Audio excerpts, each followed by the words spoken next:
Hi guys, hello, ನಮಸ್ಕಾರ ಎಲ್ರಿಗೂ. ಎಲ್ಲರೂ ಹೇಗಿದ್ದೀರಾ? ಐ ಹೋಪ್ ನೀವೆಲ್ಲ ತುಂಬ ಚೆನ್ನಾಗಿದ್ದೀರಾ ಅಂತ ಅಂದ್ಕೊತೀನಿ. So first of all welcome to my channel. ಯಾರ್ಯಾರು ನನ್ನ ಚಾನಲ್ಗೆ ಸಬ್ಸ್ಕ್ರೈಬ್ ಮಾಡ್ಕೊಳ್ದೆ ವೀಡಿಯೋಸ್ನ ನೋಡ್ತಾ ಇದ್ದೀರಾ, ದಯವಿಟ್ಟು ಸಬ್ಸ್ಕ್ರೈಬ್ ಮಾಡ್ಕೊಳ್ಳಿ, ಲೈಕ್ ಮಾಡಿ, ಶೇರ್ ಮಾಡಿ, ಕಮೆಂಟ್ ಮಾಡಿ. ಸೊ ಪ್ರೀವಿಯಸ್ ವೀಡಿಯೋಗಳಲ್ಲಿ ನಾನು ನಿಮಗೆ ಸೆಲೆಕ್ಟ್ ಮಾಡಿ ಆನ್ಸರ್ನ ಡಿಸ್ಕಸ್ ಮಾಡಿರುವಂಥ ಕ್ವಶನ್ಸ್ ಮತ್ತು ಆನ್ಸರ್ಸು ತುಂಬ ಯೂಸ್ಫುಲ್ ಆಗಿದೆ ಅಂತ ನಿಮಗೆ ಅಂದ್ಕೊತೀನಿ. ಆ ಕಂಟೆಂಟ್ ನಿಮಗೆ ತುಂಬ ಯೂಸ್ಫುಲ್ ಆಗಿದೆ ಅಂತ ಅಂದ್ಕೊತೀನಿ. ಸೊ ಅದೇ ಥರ ಈ ವಿಡಿಯೋದಲ್ಲಿನೂ ಸಹ ನಿಮಗೆ ಯೂಸ್ಫುಲ್ ಆಗಿರುವಂಥ ಕಂಟೆಂಟಿಂದ ಕ್ವಶನ್ಸ್ ಮತ್ತು ಆನ್ಸರ್ಸ್ನ ಸೆಲೆಕ್ಟ್ ಮಾಡಿ ನಾನು ನಿಮ್ಮ ಜೊತೆ ಡಿಸ್ಕಸ್ ಮಾಡೋಣ ಅಂತ ಅಂದ್ಕೊಂಡಿದ್ದೀನಿ. ವಿಡಿಯೋನ ಸ್ಟಾರ್ಟ್ ಮಾಡೋದಕ್ಕಿಂತ ಮುಂಚೆ ಯಾರು ನನ್ನ ಚಾನಲ್ಗೆ ಸಬ್ಸ್ಕ್ರೈಬ್ ಮಾಡ್ಕೊಂಡಿಲ್ಲ, ದಯವಿಟ್ಟು ಸಬ್ಸ್ಕ್ರೈಬ್ ಮಾಡ್ಕೊಳ್ಳಿ. ಸೊ ವಿಡಿಯೋದಲ್ಲಿ ಯಾವ ಥರ ಮಾಹಿತಿ ಇದೆ, ಯಾವ ಥರ ಕ್ವಶನ್ಸ್ ಇದೆ, ಯಾವ ಥರ ಆನ್ಸರ್ಸ್ ಇದೆ, ಯಾವ ಕಂಟೆಂಟ್ ಇದೆ ಅಂತ ತಿಳ್ಕೊಬೇಕು ಅಂತ ಅಂದರೆ ವಿಡಿಯೋನ ಸ್ಕಿಪ್ ಮಾಡದೆ ದಯವಿಟ್ಟು ಕೊನೆವರೆಗೂ ನೋಡಿ.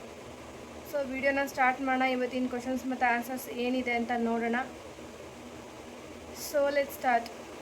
ಸೊ ಮೊದಲನೇ ಕ್ವಶನ್, ಸಾರ್ಕ್ನ ಮೊದಲ ಶೃಂಗಸಭೆ ನಡೆದ ಸ್ಥಳ ಯಾವುದು? ಮೊದಲನೇ ಪ್ರಶ್ನೆ, ಸಾರ್ಕ್ನ ಮೊದಲ ಶೃಂಗಸಭೆ ನಡೆದ ಸ್ಥಳ ಯಾವುದು?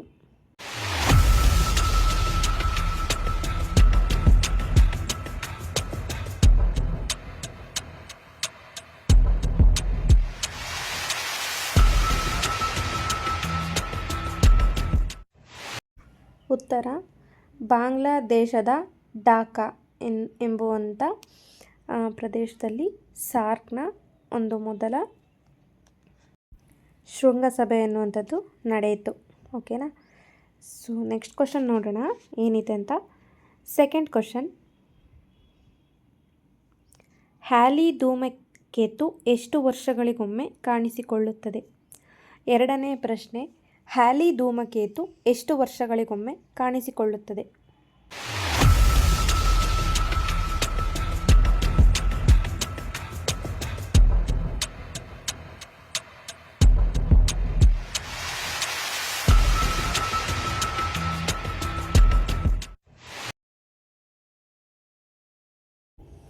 ಉತ್ತರ 75ರಿಂದ 76 ವರ್ಷಗಳಿಗೊಮ್ಮೆ ಕಾಣಿಸಿಕೊಳ್ಳುತ್ತದೆ. ಓಕೆನಾ? ಹ್ಯಾಲಿ ಧೂಮಕೇತು ಎನ್ನುವಂಥ ಧೂಮಕೇತು 75ರಿಂದ 76 ವರ್ಷಗಳಿಗೊಮ್ಮೆ ಕಾಣಿಸಿಕೊಳ್ಳುತ್ತದೆ. ಓಕೆನಾ? ಸೊ ನೆಕ್ಸ್ಟ್ ಕ್ವಶನ್ ನೋಡೋಣ ಏನಿದೆ ಅಂತ. ಥರ್ಡ್ ಕ್ವಶನ್, ನರೇಂದ್ರ ಎಂಬ ಹೆಸರು ಯಾವ ಸಂತನ ಮೂಲನಾಮ ಆಗಿದೆ? ಮೂರನೇ ಪ್ರಶ್ನೆ, ನರೇಂದ್ರ ಎನ್ನುವಂಥ ಹೆಸರು ಯಾವ ಸಂತನ ಮೂಲ ಹೆಸರು ಅಥವಾ ಮೂಲನಾಮ ಆಗಿದೆ?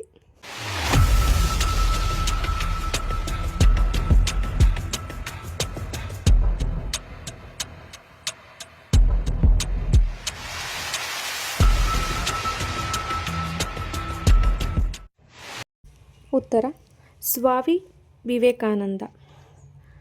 ಓಕೆನಾ? ನರೇಂದ್ರ ಎನ್ನುವಂತಹ ಮೂಲನಾಮ ಅಥವಾ ಮೂಲ ಹೆಸರು ಸ್ವಾಮಿ ವಿವೇಕಾನಂದರವರ ಮೂಲನಾಮ ಆಗಿದೆ. ಓಕೆನಾ? ಸೊ ನೆಕ್ಸ್ಟ್ ಕ್ವಶನ್ ನೋಡೋಣ ಏನಿದೆ ಅಂತ. ಫೋರ್ತ್ ಕ್ವಶನ್, ಪ್ರಸ್ತುತ ಹರಪ್ಪ ಮತ್ತು ಮೊಹೆಂಜೋದರರು ಎಲ್ಲಿವೆ? ನಾಲ್ಕನೇ ಪ್ರಶ್ನೆ, ಪ್ರಸ್ತುತ ಹರಪ್ಪ ಮತ್ತು ಮೊಹೆಂಜೋದರೋ ಎಲ್ಲಿವೆ?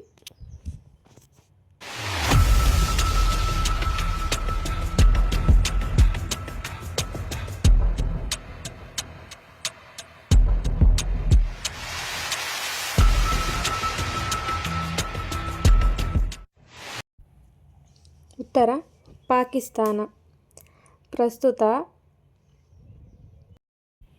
ಹರಪ್ಪ ಮತ್ತು ಮೊಹೆಂಜೋದರೋ ಪಾಕಿಸ್ತಾನ ಎಂಬಲ್ಲಿ ಇವೆ. ಓಕೆನಾ? ಸೊ ನೆಕ್ಸ್ಟ್ ಕ್ವಶನ್ ನೋಡೋಣ ಏನಿದೆ ಅಂತ. ಸಿಕ್ಸ್ತ್ ಕ್ವಶನ್, ವಾಸ್ಕೋ ಡಿ ಗಾಮ ಭಾರತಕ್ಕೆ ಎಷ್ಟರಲ್ಲಿ ಬಂದನು? ಐದನೇ ಪ್ರಶ್ನೆ, ವಾಸ್ಕೋ ಡಿ ಗಾಮ ಅವರು ಭಾರತಕ್ಕೆ ಎಷ್ಟರಲ್ಲಿ ಬಂದರು?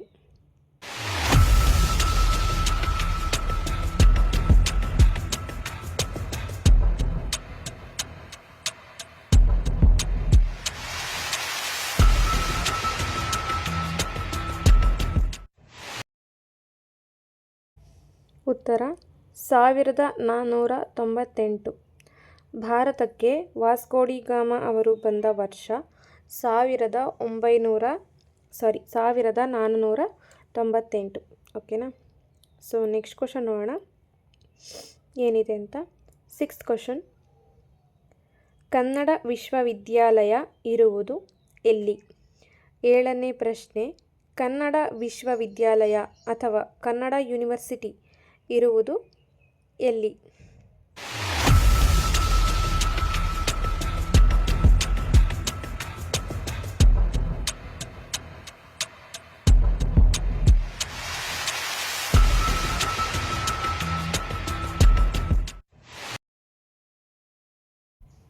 ಉತ್ತರ ಕರ್ನಾಟಕದ ವಿಜಯನಗರ ಜಿಲ್ಲೆಯ ಹೊಸಪೇಟೆ ತಾಲೂಕಿನ ಹಂಪಿ ಸಮೀಪದಲ್ಲಿರುವ ವಿದ್ಯಾರಣ್ಯ ಎಂಬಲ್ಲಿ ಕನ್ನಡ ವಿಶ್ವವಿದ್ಯಾನಿಲಯ ಇದೆ.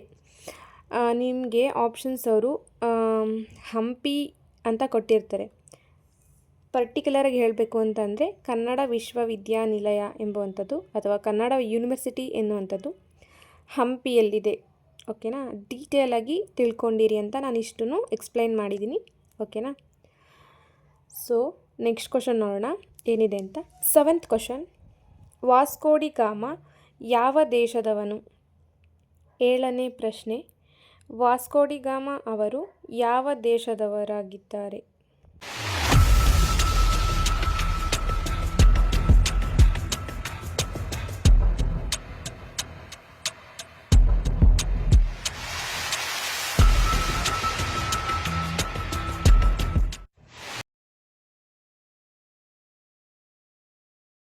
ಉತ್ತರ ಪೋರ್ಚುಗಲ್.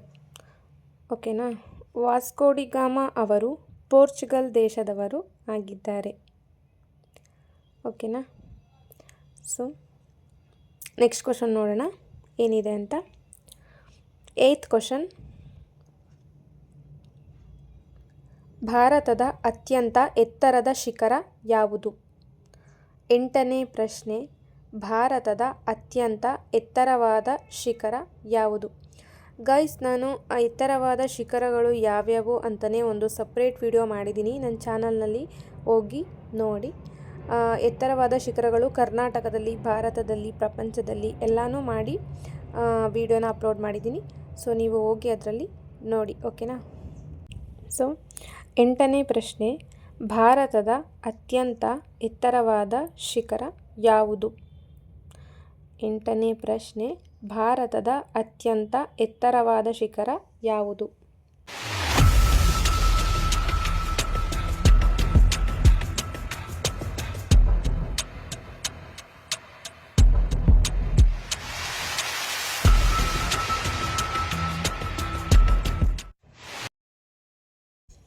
ಉತ್ತರ K2 ಎಂಬುವಂಥ ಶಿಖರ.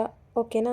ಭಾರತದ ಅತ್ಯಂತ ಎತ್ತರವಾದ ಶಿಖರ K2 ಎನ್ನುವಂಥ ಶಿಖರ ಆಗಿದೆ. ಓಕೆನಾ. ಸೊ ಇವಾಗ ನೆಕ್ಸ್ಟ್ ಕ್ವಶನಿಗೆ ಹೋಗೋಣ. 9th question. ಭಾರತದಲ್ಲಿ ಪ್ರಥಮ ಸಾರ್ವಜನಿಕ ಚುನಾವಣೆ ನಡೆದದ್ದು ಯಾವಾಗ? 9ನೇ ಪ್ರಶ್ನೆ. ಭಾರತದಲ್ಲಿ ಪ್ರಥಮ ಸಾರ್ವಜನಿಕ ಚುನಾವಣೆ ನಡೆದದ್ದು ಯಾವಾಗ ಅಂದರೆ ಯಾವ ವರ್ಷ?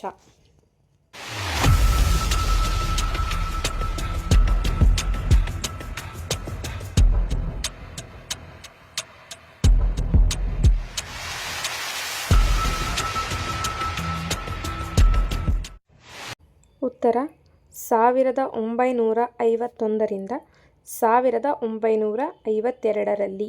ಓಕೆನಾ. ಭಾರತದಲ್ಲಿ ಪ್ರಪ್ರಥಮ ಚುನಾವಣಾ ನಡೆದ ವರ್ಷ 1951ರಿಂದ 1952. ನೆಕ್ಸ್ಟ್ ಕ್ವಶನ್ಗೆ ಹೋಗೋಣ. 10th question. ಪೂನಾ ಒಪ್ಪಂದ ಯಾರ ನಡುವೆ ನಡೆಯಿತು? 10ನೇ ಪ್ರಶ್ನೆ. ಪೂನಾ ಒಪ್ಪಂದ ಎಂಬುವಂಥ ಒಂದು ಒಪ್ಪಂದ ಯಾರ ನಡುವೆ ನಡೆಯಿತು?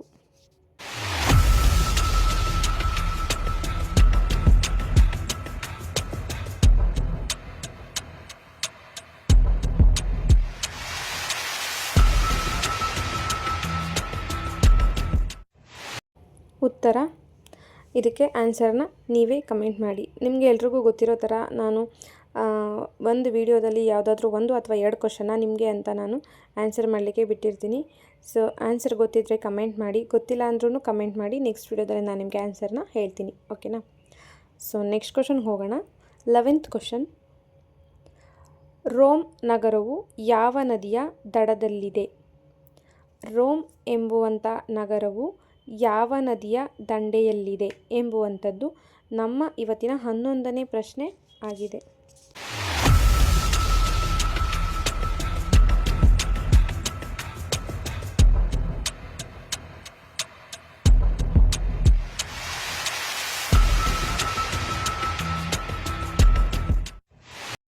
ಉತ್ತರ ಟಿಬರ್. ರೋಮ್ ಎಂಬ ನಗರವು ಟಿಬರ್ ಎಂಬ ನದಿಯ ದಡದ ಮೇಲೆ ಇದೆ, ಓಕೆನಾ. ಸೊ ನೆಕ್ಸ್ಟ್ ಕ್ವಶನ್ ನೋಡೋಣ ಏನಿದೆ ಅಂತ. 12th question. ಕುವೆಂಪು ವಿಶ್ವವಿದ್ಯಾಲಯ ಎಲ್ಲಿದೆ? 12ನೇ ಪ್ರಶ್ನೆ. ಕುವೆಂಪು ವಿಶ್ವವಿದ್ಯಾಲಯ ಅಥವಾ ಕುವೆಂಪು ಯೂನಿವರ್ಸಿಟಿ ಎಲ್ಲಿದೆ?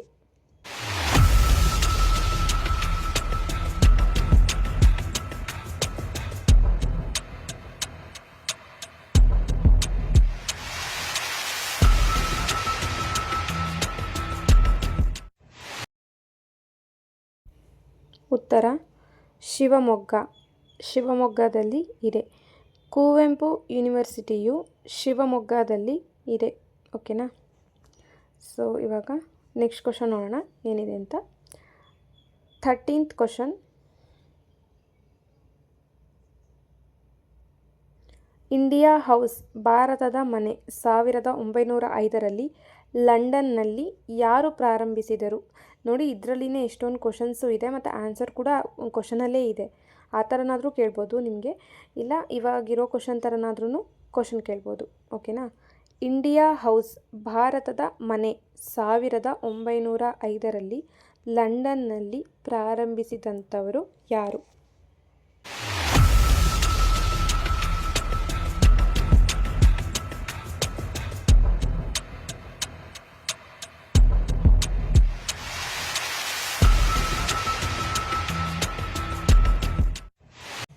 ಉತ್ತರ Shyam G Krishna. India house ಅಥವಾ ಭಾರತದ ಮನೆ ಎಂಬುದನ್ನು 1905ರಲ್ಲಿ ಶ್ಯಾಮ್ ಜಿ ಕೃಷ್ಣ ವರ್ಮಾ ಅವರು ಪ್ರಾರಂಭಿಸಿದರು, ಓಕೆನಾ. ಸೊ ನೆಕ್ಸ್ಟ್ ಕ್ವಶನ್ ನೋಡೋಣ ಏನಿದೆ ಅಂತ. 14th question. ಗೋಬಿ ಮರುಭೂಮಿ ಎಲ್ಲಿದೆ? 14ನೇ ಪ್ರಶ್ನೆ. ಗೋಬಿ ಎನ್ನುವಂಥ ಮರುಭೂಮಿ ಎಲ್ಲಿದೆ?